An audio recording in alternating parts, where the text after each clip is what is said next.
Nous allons donc passer à l'intervention suivante avec cette affirmation que les soins complexes à domicile sont possibles. Madame Lamarche du CHU de Sainte-Justine au Canada, si vous êtes connectée, vous pouvez prendre la parole. Alors, bonjour. Mon nom, c'est Josée Lamarche. Je suis chef de service dans une fonction particulière et je travaille au Centre de coordination des activités réseau. Et nous avons une équipe de service liaison, consultation réseau, qui sont des infirmières de liaison qui évaluent les besoins des familles. Alors, c'est ce que je vais vous présenter. Et comme les soins ont été grandissants dans les dernières années, on est rendu avec des soins qui passaient de soins simples à des soins presque de soins intensifs à la maison. Donc, alors, je vais vous parler de la démarche qu'on fait pour ces patients-là. En fait, le but, c'est vraiment de faire un parcours avec vous, là, de présenter le service, qu'est-ce que c'est les soins, les types de soins qui sont donnés aux familles. Et le rôle de l'infirmière de liaison et comment on travaille en partenariat autant avec les partenaires internes de l'hôpital que le réseau pour avoir les conditions gagnantes pour un congé sécuritaire à la maison. Alors, pour faire un petit topo, le service de liaison consultation, on parle de 6 infirmières de liaison qui ont des spécialités différentes. On a des soins respiratoires, des soins au niveau de l'alimentation entérale, parentérale. On a l'intravénothérapie et l'antibiothérapie à domicile. On a aussi des patients qui sont sous alimentation parentérale, donc qui ont une voie centrale et qui ont de la médication intraveineuse. On a aussi des patients avec gavage à la maison et l'antibiothérapie. Parmi les soins généraux, on ne les a pas décortiqués, mais je vais vous présenter les soins là, dans les prochaines diapos qui vont vous donner un peu un aperçu des soins à domicile. La mission du service liaison-consultation, c'est vraiment d'évaluer toutes les demandes de liaison. Donc, toutes les demandes de liaison, c'est que dès qu'un patient va partir à la maison, il y a une infirmière qui va aller évaluer les besoins de la famille, autant des besoins de soins physiques, voir si la famille présente des signes d'épuisement en vue du retour à la maison, c'est quoi le soutien qu'ils ont, c'est quoi la situation de la famille. En même temps, si on a des inquiétudes par rapport au parcours de vie, elle va aller évaluer pour être capable de demander les bons services au CLSC ou les soins de première ligne qui sont offerts dans le réseau. Évidemment, c'est important de bien déterminer les besoins de la famille parce que ce qu'on veut, c'est vraiment une solution gagnante pour la famille. Quand on a un retour à la maison, ce qu'on veut, c'est vraiment vivre un succès avec la famille parce qu'une famille qui ne vit pas un succès, bien, ça fait un syndrome de la porte tournante, puis c'est une famille qui va revenir constamment. Fait que ce qu'on s'assure, c'est vraiment de mettre la famille dans la ouate pour être capable de vivre un succès puis s'assurer qu'elle a un soutien avec le réseau près de chez eux. Il faut comprendre qu'ici, à Sainte-Justine, on a quand même une grande partie de la population qui ne sont pas sur l'île de Montréal. Donc, il faut travailler avec des partenaires du réseau qui sont des fois à des distances très longues. Donc, il faut toujours attacher les fils ensemble pour avoir un filet de sécurité. Évidemment, c'est important de communiquer les besoins de la famille aux partenaires du réseau pour qu'ils aient le temps de s'adapter, de se préparer aussi à donner ces soins-là. Évidemment, on assure un suivi auprès de l'équipe traitante. Donc, des fois, on est un peu pressé de donner le congé. Des fois, nous, on le sait à court délai. Donc, ce qui est important, c'est vraiment de le savoir d'avance, de leur communiquer où on est rendu, c'est quoi les enjeux, puis d'être capable ensemble de fixer une date là, où on va avoir un congé. Évidemment, on fait toutes les demandes d'équipement parce que quand on parle de soins intensifs à domicile, vous comprendrez qu'il y a plusieurs, des fois il y a des moniteurs de surveillance, ça peut être un respirateur, ça peut être de l'équipement pour aspirer les sécrétions. Donc, il y a plein de choses qui doivent être achetées et fournies aux patients. Et il y a des fois des installations qui doivent être prévues à domicile, donc ça prend un peu de temps. Évidemment, on fournit le matériel de soins à la famille qui s'en va à la maison et on forme la famille et les partenaires du réseau pour être en mesure d'offrir ces soins-là. Alors, au niveau des soins à domicile, ce qu'on a vraiment, c'est l'administration de la médication qui est la plus fréquente. Là. Mais on parle aussi d'alimentation entérale, d'oxygénothérapie, l'aspiration des sécrétions. On a plusieurs patients aussi qui ont des monitorings aussi à la maison. On parle de patients avec trachéo qui ont un respirateur à l'occasion, des fois ils n'en ont pas. On a des traitements antibio qui sont donnés aussi, où on apprend aux parents à faire, à utiliser une pompe, à changer les cartouches de médicaments. On a l'alimentation entérale, on a les besoins de répit ou d'aide à domicile. Puis en fait, ce qui est vraiment intéressant, où on a vraiment changé, c'est que maintenant, on s'adapte à ce que le patient a besoin. Fait que de plus en plus, on a des soins qu'on n'a jamais vus à la maison. Par exemple, une patiente qui pouvait partir avec une pompe, avec de la melphénone à la maison. Pour nous, on a eu un premier cas, une première patiente qui a vécu ça. On a eu aussi des soins, des fois des appareillages qui n'ont jamais eu lieu à la maison. Mais le but, c'est de permettre à la famille d'aller à la maison parce qu'on voit des bénéfices auprès de la famille. Donc, souvent, on peut voir une amélioration de l'état de santé de l'enfant à cause du contexte qui est changeant. Et en même temps, ça permet de réunir aussi la famille qui sont souvent séparés parce que d'autres enfants aussi qui vivent à la maison, puis les parents sont déchirés entre l'hôpital et la maison. Évidemment, tout ça se fait dans un contexte sécuritaire. Donc, quand on évalue les besoins, ce qu'on s'assure, notre première priorité, c'est que le soin soit sécuritaire. De là, bien évaluer les besoins, de mettre les ressources autour et d'être capable de bien former la famille pour être capable de répondre aux urgences, aux situations d'urgence ou aux situations anormales qui pourraient se présenter. Le rôle de l'infirmière, en résumé, c'est vraiment d'évaluer les besoins, de travailler en interdisciplinarité, autant à l'interne avec les partenaires de Sainte-Justine que les partenaires du réseau, de coordonner les soins, de réaliser les interventions éducatives qui vont être essentielles pour la famille, mais aussi les partenaires du réseau. Évidemment, quand on parle de la famille dans l'évaluation des besoins, on s'intéresse à l'histoire de la famille, les attentes, les valeurs, les croyances, les capacités de la famille. On regarde aussi le réseau, le soutien qu'ils ont. Évidemment, dans certains cas, dépendamment de l'enfant, il y a peut-être aussi il y a la maison qu'il faut attacher, mais des fois, il va y avoir des partenaires de l'école, de la garderie. Évidemment, il y a des ressources communautaires qui se joignent aussi, qui sont des parties prenantes pour le congé. Donc, on évalue tout ça pour la famille, pour être capable d'évaluer bien les besoins.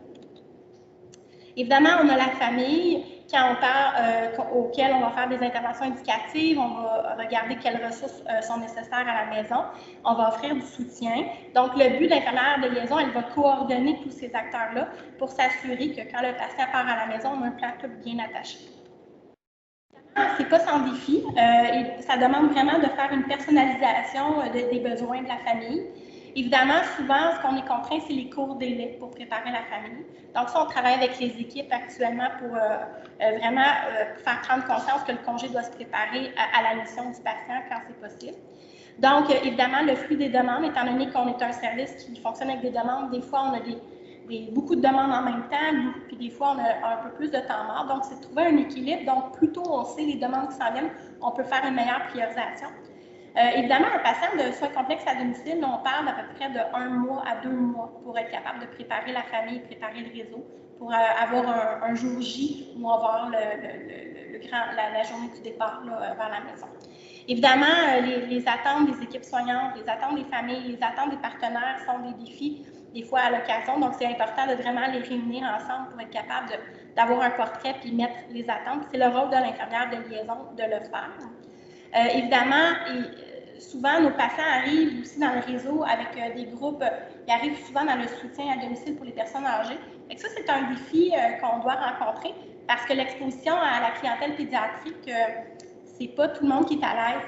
Puis en fait, on dirait qu'avec un enfant, étant donné qu'on n'est pas à l'aise, on ne peut pas faire de gaffe, on ne veut pas faire de faux pas. Fait qu'il faut amener les partenaires du réseau à connaître la clientèle pédiatrique, puis vraiment les accompagner dans un processus éducatif pour qu'ils se sentent à l'aise d'être en mesure d'aller à la maison. Mais vraiment, ils ont vraiment à cœur de donner des soins de qualité, ils ont vraiment à cœur de répondre aux attentes de la famille, mais il faut les accompagner vraiment pour qu'ils gagnent cette confiance-là. Évidemment, le manque de formation des partenaires, c'est un enjeu. Le taux de roulement du personnel aussi, parce que souvent, il y a un taux de personnel, donc il faut toujours être en mesure de les former pour être en mesure de donner les soins. Il y a des fois, les équipements sont un défi à obtenir. La capacité à prodiguer les soins par la famille, c'est à géométrie variable, ça dépend de la famille, ça dépend du confort qu'ils ont, ça dépend de l'expérience qu'ils ont, donc il faut s'adapter aux besoins de la famille, puis ce qu'on fait, c'est qu'on pallie avec le réseau pour être en mesure d'avoir une offre de service complète. Évidemment, pour nous, ce qui est important quand on a des patients en soins à domicile, c'est d'avoir un plan d'urgence. Donc, pour nous, c'est important d'être capable d'avoir un patient. S'il arrive ça, le parent, il sait quoi faire, il sait qui appeler. L'urgence, si on a une urgence qui doit être l'intermédiaire entre Sainte-Justine parce qu'une distance trop importante, il faut que l'urgence soit déjà au courant qu'il y a un patient sur leur territoire qui présente telle condition, puis que si jamais l'enfant est transféré à l'urgence, il faut être en mesure de savoir qui on appelle. Et on a le centre de coordination des activités réseau, qui est une infirmière qui est là 24 heures sur 24, 7 jours sur 7, et qui peut prendre l'appel et qui connaît le plan. Donc, on a une façon de documenter les plans pour ça. Évidemment, on fait des ententes de corridors de service, puis on fait tous les scénarios possibles. Donc, on sait le patient, selon la situation, qu'est-ce qui va arriver, où il faut qu'il y aille. Évidemment, j'ai parlé beaucoup des partenaires internes. Évidemment, il y a l'infirmière pivot du patient, l'équipe de soins, les familles spécialisées et la famille. Les partenaires externes, c'est vraiment les intervenants de première ligne. Ça peut être autant un nanothérapeute, une infirmière, un travailleur social, psychologue. Évidemment, on a le centre hospitalier de proximité. On travaille aussi souvent avec les médecins de l'enfant qui nous suivent dans la communauté et les ressources communautaires aussi qui ont des expertises qui peuvent mettre à profit. Évidemment, comme je vous ai dit, on a toujours des filets de sécurité. Donc, l'infirmière du service de liaison peut toujours être rejointe la semaine, le jour, mais on a une centrale d'appel qui prend le relais. Il y a certains patients qui sont fichés aussi au CECAR. On a aussi un programme ministériel d'alimentation entérale et on a les partenaires du réseau où ils offrent des lignes ou des numéros de téléphone où un infirmière peut aller à domicile 24 heures sur 24. Bien, les enjeux, c'est que les soins sont de plus en plus complexes. Évidemment, on veut favoriser le retour à la maison. Donc, il faut souvent le prendre du début. Puis c'est souvent, comme c'est des situations uniques, il y a toujours une première. Donc, une première, ça implique qu'il y a des délais parce qu'il faut bien discuter. Puis ce qu'on veut vraiment, c'est la sécurité des patients. Évidemment, les congés se font souvent tardivement, mais on y travaille. Donc, on s'est beaucoup amélioré. Et on a travaillé avec les partenaires aussi pour améliorer le fait qu'ils savent qu'un patient qui s'en vient, ils ont le temps plus de se préparer. Évidemment, les parents doivent apprendre à prodiguer les soins, puis c'est quand même une lourde responsabilité. Mais malgré tout, les parents souhaitent aller à la maison et être en mesure de faire ces soins-là pour l'enfant. J'ai parlé aussi du manque d'exposition pédiatrique, aussi la capacité des partenaires du réseau pour soutenir les familles. Mais généralement, avec un peu de temps, avec un accompagnement, ça fait en sorte qu'on arrive à amener les patients à la maison. Évidemment, on poursuit toujours nos travaux dans une perspective d'amélioration continue. Donc, on s'implique dans des tables de travail qui sont plus régionales. On revoit les programmes éducatifs pour les familles. On planifie les congés, on supervise les soins pendant l'hospitalisation. Et les programmes de formation, c'est continu et on permet des stages aussi. On veut intégrer davantage des stages pour le personnel, mais bien qu'on a quand même des personnes qui viennent sur place pour faire apprendre les soins. Et on partage les protocoles de soins parce que des fois, les situations sont tellement uniques. Nous, on peut avoir plusieurs patients pour lesquels on a fait des protocoles de soins, mais les partenaires n'ont pas eu cette expertise-là ou cette exposition-là. Donc, on fait des plans personnalisés pour la famille. Évidemment, les conditions gagnantes, c'est d'évaluer les besoins de la famille, prendre le temps, même si des fois on a une petite urgence, mais il faut bien attacher les choses, communiquer ensemble, comprendre chaque personne, chaque enjeu qu'ils peuvent vivre, se faire confiance, puis respecter les champs de pratique de chacun. Là, on veut tellement des fois que tout le monde fait les choses en même temps, fait que ça, c'est pas très aidant, fait que c'est vraiment de faire un qui fait quoi lorsqu'on fait la préparation du congé. Et la pandémie nous a amené à introduire beaucoup la télésanté et donc ça nous a permis aussi de rassembler les intervenants et de faire des rencontres beaucoup plus fréquentes pour suivre où on s'en va avec les partenaires. Donc j'espère sincèrement que c'est une pratique qui va rester parce que c'est très gagnant.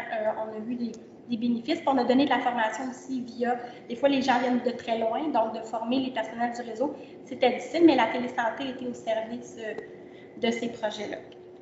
Alors voilà, et si vous avez des questions.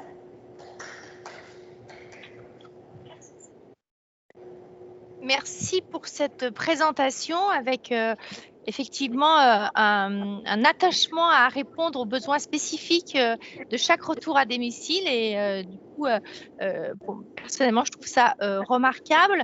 Si j'ai bien compris, c'est vous qui formez les partenaires du domicile, les intervenants du domicile, c'est vous qui les formez à l'hôpital? Oui, tout à fait. En fait, quand on a des demandes de liaison, on écrit au CLSC ou aux ressources. Et eux évaluent si le personnel a les compétences ou les connaissances pour ce type de soins-là.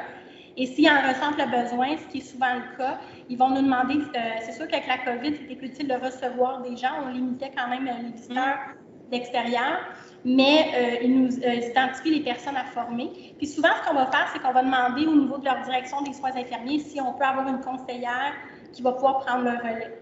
Parce que c'est sûr que la responsabilité des soins qui sont prodigués dans chaque CIS et CIUS, là, qui est nos points de service de partenaires, c'est important, les soins sont sous la supervision de la direction des soins de chaque centre. Donc, c'est sûr que nous, ce qu'on veut, c'est, on partage les protocoles, mais c'est à eux de l'adapter à leur réalité parce que chaque région est différente et selon les connaissances, les compétences, puis les professionnels qui vont aller à domicile.